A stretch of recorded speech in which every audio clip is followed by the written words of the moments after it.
So we've got Michael Hamilton here or Hard Rock Michael Hamilton. Which one do you prefer? I would prefer hard. Michael Hamilton's fine. Hard Rock Michael Hamilton is kind of my stage name slash artist name, only for branding reasons. Because when I first started my YouTube channel, I Yeah. had it as Michael Hamilton, and then I didn't get any population because I was competing with multiple YouTubers who were also, ironically, Michael Hamilton. And at that time, I had like no subscribers on my channel. Yeah. And then once I started posting music on my channel, and I rebranded to Hard Rock Michael Hamilton because it describes my music in that way. And Yeah. then that's when it started to eventually grow a little bit more. That's cool. I think you do need Yeah. something there. If you look on Spotify for like certain Yeah. artists, you search a name, there's like 20 other artists of the same name, isn't there? So need to Yeah. differentiate. And especially like when you just you kind of want to still have your name in Yeah. it, don't you? I mean, Right. Yeah. you can go for like an alter ego, but sometimes your name's the best thing, isn't it? Because it's more personal. Right. So would you be able to give us a bit of background about yourself, how you got to where you are today, your influences, everything like that? Yeah. Absolutely. So the big thing of my background is I started music as a very young child, 3 years old when I played piano. I Wow. started playing guitar at 12 years old, became a composer at 17, started songwriting at 21, and then did audio engineering at 25. Wow. You know So, all your ages, like when you started everything. That's cool. yeah, it's kind of interesting of how I know all those Yeah. ages and all those milestones of how I kind of evolved as a musician over time. Yeah. So you started piano at 3. Um, was Yeah, that like just like kind of messing around, or was it, lessons? Was that it age that was it's young? lessons from my father, who is both classically trained and also has a master's degree in music theory. Wow. So I got kind of the I was fortunate enough to kind of grow up getting that knowledge at a very young age. Yeah. Yeah, I could say like I've got a toddler at the moment. He's 3. I couldn't imagine him sitting down with me to learn like the guitar, for example. That would be very challenging. So yeah, he hats off to your Yeah, dad for getting you into music. And then you said guitar at 12, yeah, and then from then on it just progressed. So it just progressed. what kind of I bet I could probably guess your influences like in the Yeah. household, but what was your kind of go-to maybe as a teenager music So wise? it I have that's a good question. It's also very interesting when you hear it from me is when when I first started, I actually was someone who hated metal growing up between 3 and to about maybe 15, or when I started learning lead guitar, which was like 15, 16, 17. Yeah. And that was kind of like the early stages of starting to become a composer. So like I grew up in a Christian home where I grew up on a lot of Christian artists. So Yeah. that was one thing that I grew up on. Yeah. And then the next part was then I started getting into like bands like Skillet was like one of the first hard rock bands, and I kind of actually base a lot of my musical composition style a lot on how they do things, Yeah. That's quite a including gateway kind of band, isn't it, Skillet? yeah. And then it going into there, and then it eventually just kind of progressed a little bit more, where I started getting a little heavier, Yeah. a little more shred solo, more like aggressive on terms of lyrics. And Yeah. it was kind of like a progression because in the beginning, I was told that if you have to have good lyrics and good song and you have to say good things about those things in order to get like known or people to like your music. Yeah. Yeah. My experience is kind of a little different on that, where as I grew heavier, because I normally had a lot of melodic singing, like I had with songs like Live Free or Let Me Die, which you've heard before. Yes. Yes. So yeah, where that had a lot of melodic shred solos and also had a thrash feel to it.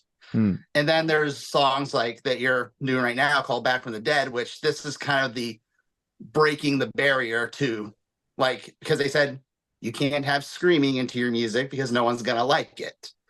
So for me, I kind of went the other way on Back from the Dead, where this was the first song where I really incorporated a lot of screaming. Like I had screaming vocalist who specialized in that, Yeah. but Yeah. also had a lot of melodic parts in it too. So it kind of blended the two together, which for me, that's my sweet spot personally, Yeah. where it's not just screaming for 4 6 minutes on it. It's actually blending it kind of like other bands like Kill Switch Engage and Yeah. those kinds of bands where that happened. And Back from the Dead is ironically my highest streamed song. Yeah. No, I mean, you're talking to someone who grew up on the 2000s, late 2000s metalcore, and that kind of blend between the singing and the screaming it's just perfect for me. You know, it's just great. How was it growing up in a Christian household and suddenly getting into metal? Like, how was it taken? Because I know when I first delved into metal, I got into some really heavy, screamy stuff.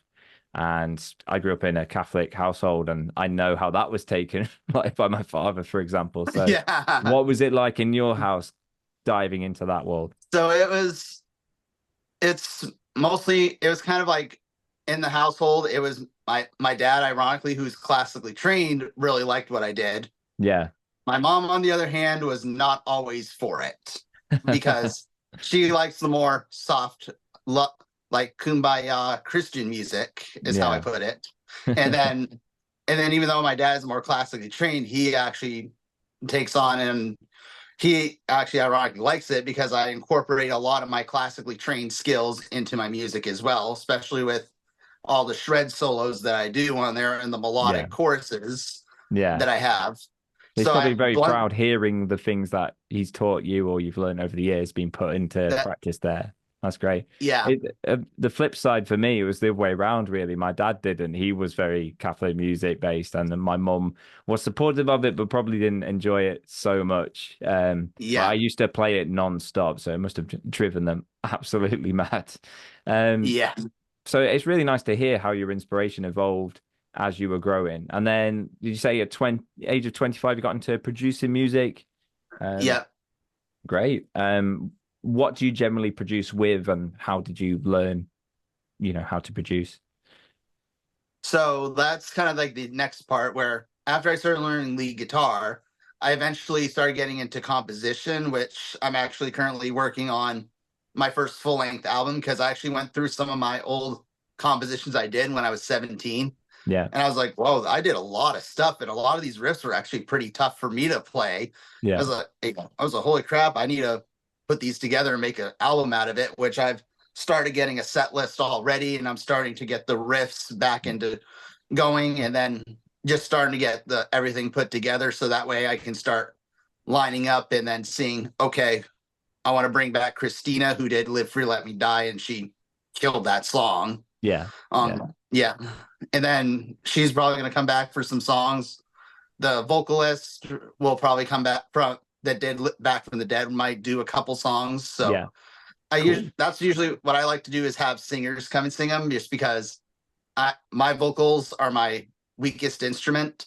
Even though I've gotten better over the years, it's not matching what I'm doing for terms of guitar soloing and composition. Have you used your vocals then in music and been happy with them in some places? Like, do you still plan within this project to have your vocals in some areas?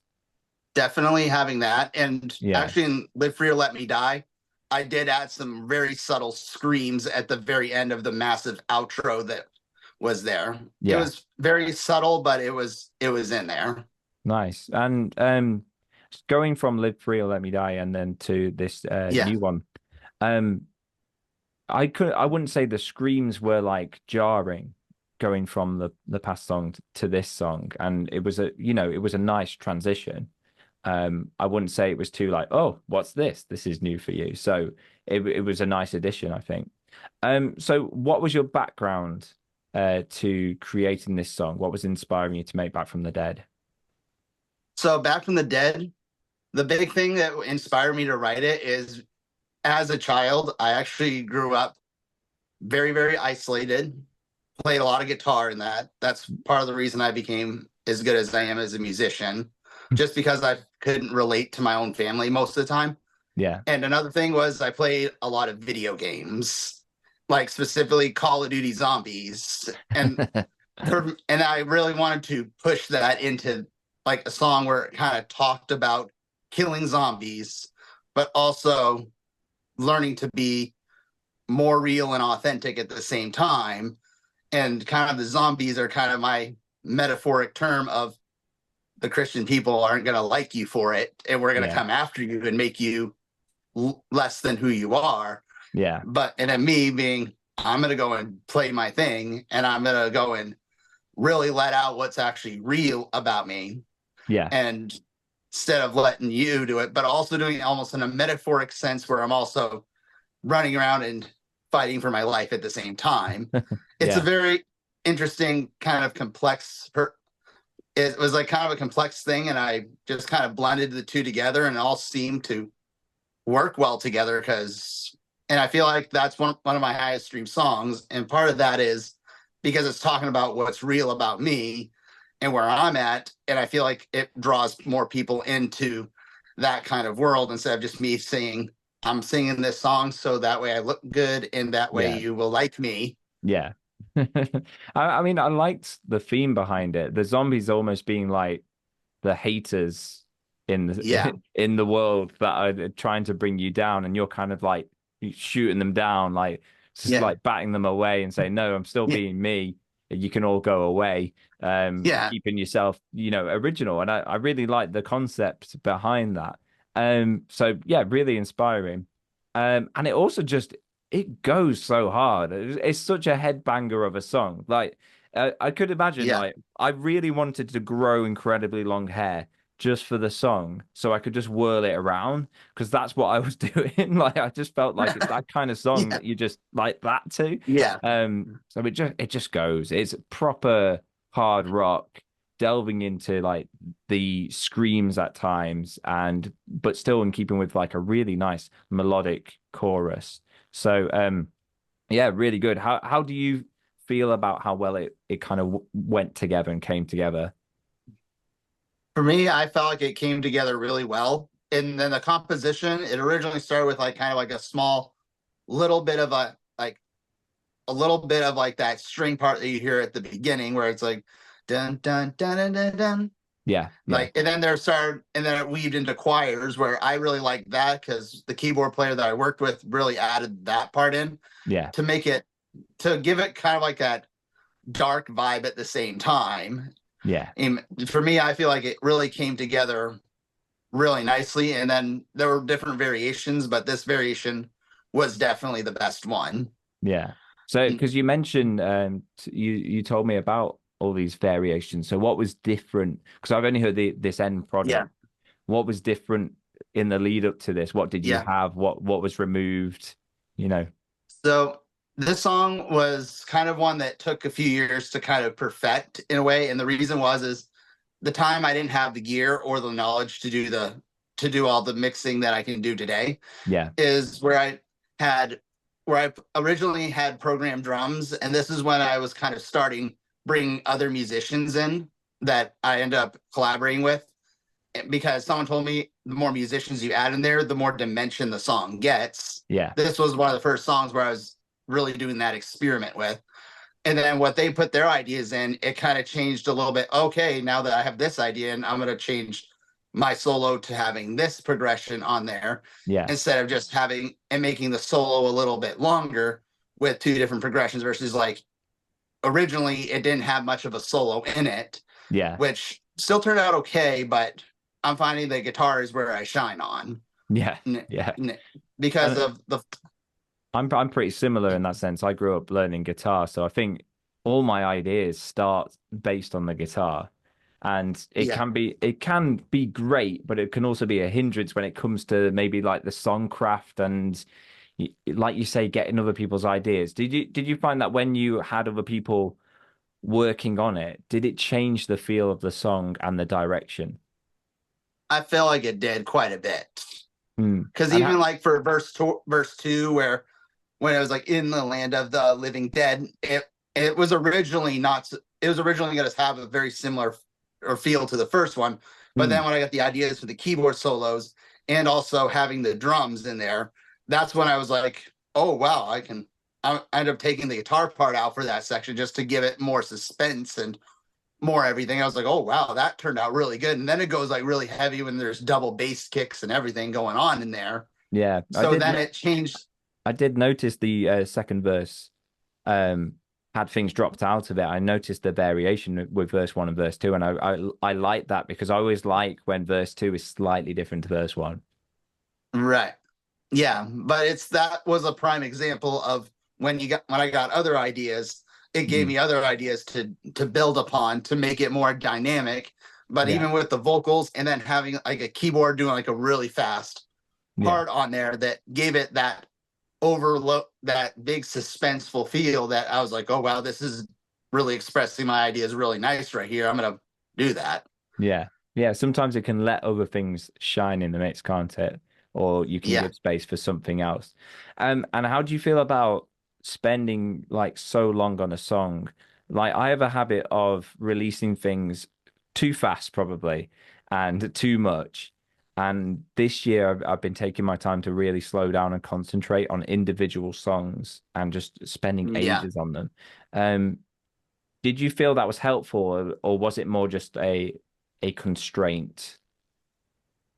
For me, I feel like this is where we have opposite problems because the problem with me overall is take too long to release because it takes me, and then you release too much and I release them too slow.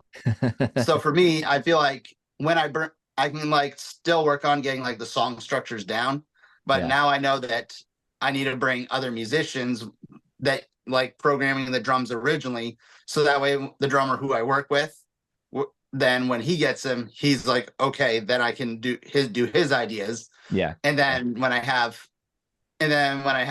like a basic melody and lyrics, then I'll usually do my lyrics version and then give it to whoever I'm doing for singing, depending on what I'm feeling to called to do for that specific song. If I'm calling for a female singer or a heavy metal male singer, yeah, or even potentially I even have a couple songs in the works where I might even blend the two. yeah.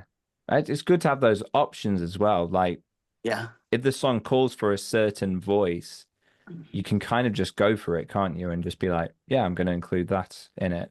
It's interesting that you see your slowness as a problem because from my perspective, I see that as a real good thing to let things stew until you feel they're absolutely perfect. Because I'll release something and then 6 months later I'll be like, why did I release that? And then I'll want to get rid of it. And you always have your doubts, don't you, as a musician? Um, Right. but I mean, you can hear the end result in this song, and it goes so hard. It slaps. It sounds big. It sounds huge. The screams, the vocalist, everything just works and is where it should be. Nothing lingers too long. It's like a quick in and out kind of song, and it leaves you wanting more at the end. And that, it's really good. So I recommend people do go and listen to it. Um, what would you say is your favorite thing about the song? I think my favorite thing that I would like about this song is it's me of being able to open up like what's actually real and what I actually went through in this song. And that's the lyrics are said in that way that of how I saw it as like a 17-year-old. Yeah. So that way, it's that way of maintaining that openness because of the isolation that I've gone through as a child because of growing up Christian, liking different things than everyone else was that didn't what there was things other people were interested that I wasn't in because I Yeah. was so it kind of made me just enhance the feeling of being lonely on that end. So and this is kind of like and I feel like a lot of people when I play guitar like around at like open mics around where I am at when I play it's almost like people start gravitating toward me. So it's a way of me learning to live from the heart here and learning to open like to the world and let people it's like that metaphoric term of taking that mask and saying this is who I am, take it or leave it. Yeah. No, I really like that. And I like that you went to talk about the vocals. A lot of like guitarists that you talk to will be like, oh, I really love the riffs and everything like that. But you've gone for actual the lyrical content. So you can see how much this song Yeah. means to you. And Yeah. people could listen to this song, not really taking the lyrics in and just have a really great time, like just enjoying Yeah. it. But when you peel that back and you really delve into what the lyrics are saying, you do get some good depth there as well. So if you could give people a reason to listen to your music, what would you say? What makes it unique from others? Would you say it's the lyrics, or would you say it's something else? So it's kind of a combination of both, where for me, the guitars and the composition are definitely far different than in the way I'm writing the songs are different than how most people perceive and think and write. So it does provide a voice there. Yeah, And then as far as like for lyrical content, it talks about the things that I went through and with the right people, it may connect with someone else who may have gone through something else very similar, yeah, providing that sense of almost togetherness because we're in this ship together instead of feeling like we're on all opposite ships dealing where I'm like in my own world where I feel like everyone's dealing with has like a happy life and then I'm stuck in this jail cell prison being alone in my own like despair and world and all those other things if yeah. that makes any sense. I think it So does. I think to a lot of musicians and artists, it makes sense because we're all quite introverted as artists, yeah, and we like to spend a lot of time by ourselves thinking about things, don't we? So yeah, yeah, yeah, I totally get that. yeah, Have you ever performed your music? I know you mentioned open mic nights playing the guitar. Do right. you plan to play these songs in some capacity in a live setting? I Yes and yes is I've actually started playing a lot of these and started playing out a lot more because one thing I haven't done as much as a musician is playing out with these songs. And I've Yeah, started getting more into the habit, especially with up here East Coast range. It's more summertime, more people are up. So that's my time to go out, find different open mics, even though what's interesting is most of them are people playing acoustic guitar and just singing like some oldies music like around here. And then I yeah, go up with my backing track on my phone with the original mixes, but just took the vocals and guitars out. And then I nice. perform the guitars and the vocals live. Oh, And amazing. then, so for me, I do that just because of not having the musicians that I've collaborated with don't necessarily live where I live. Yeah, yeah, So that makes it a little tricky with coming together and going out and gigging around here. So that's what I have to work with. That's what I've done. yeah, And even like the last open mic I played at, which was, I think, this last Wednesday, where a lot of people liked what I did, especially with other songs that I play, like the two songs that you've heard so far, Back from the yeah, Dead and Live Free, Let Me Die. yeah, And then, of course, other ones where I've other played too. It was where I was getting a lot of responses to it, especially from some bands who came from like Boston, where Boston's a big music area. yeah. Well, that's really good, and I like that you're doing that, and you're even singing it all as well, because you mentioned you didn't feel as confident with the singing, the vocal side. So hats off to you for Yeah, doing that, because that's really, really good. And also doing it without the feeling like you need to have a band with you. You don't need a band these days.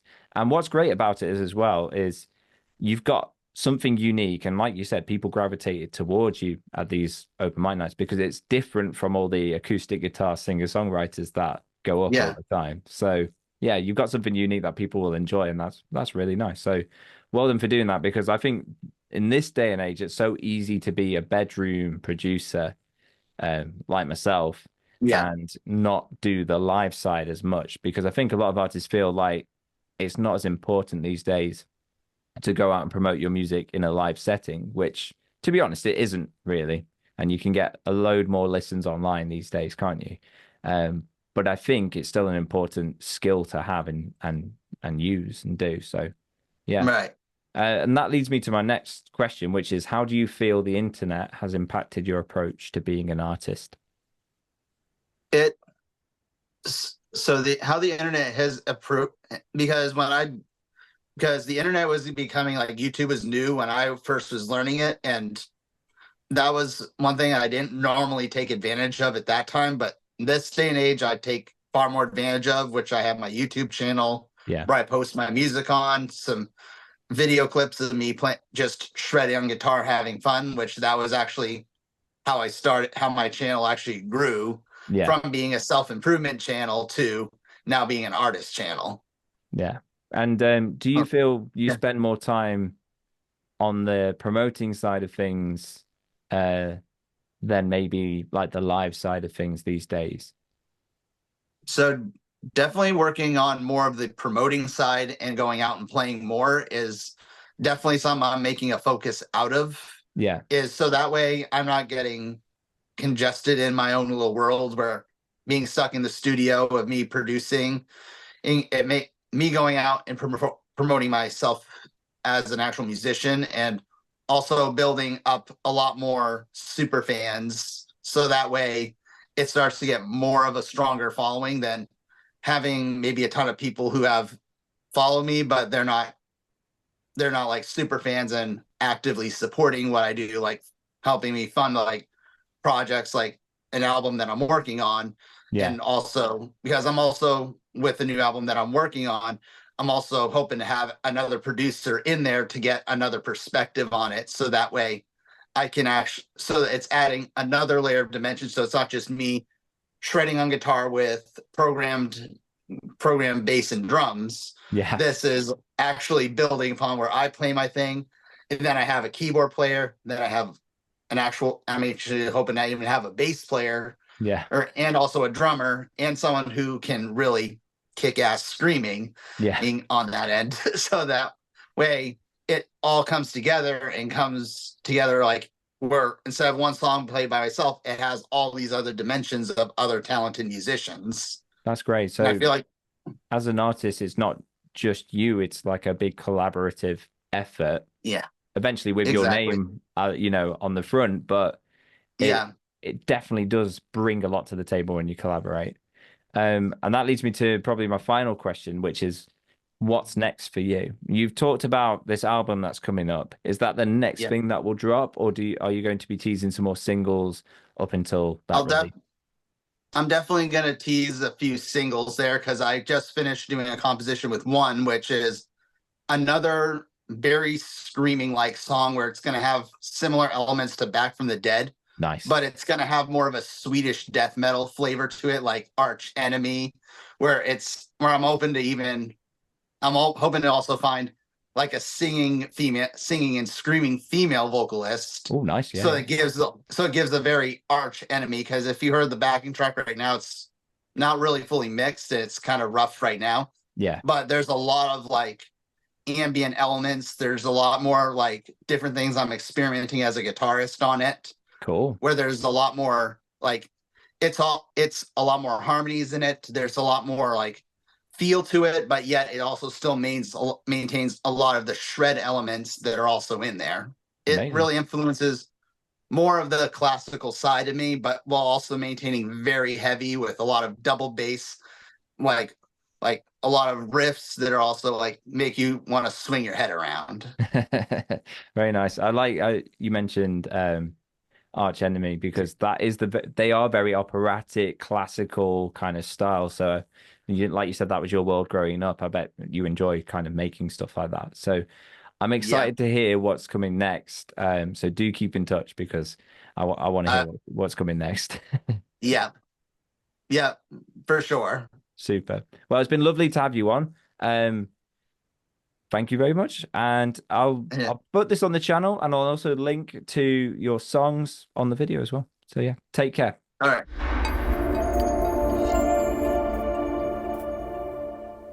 And now it feels so good to say hello, hello, hello, hello, hello, hello, hello, hello.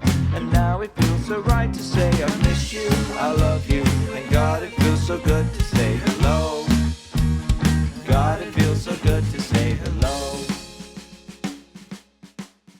Bye, ladies and gentlemen.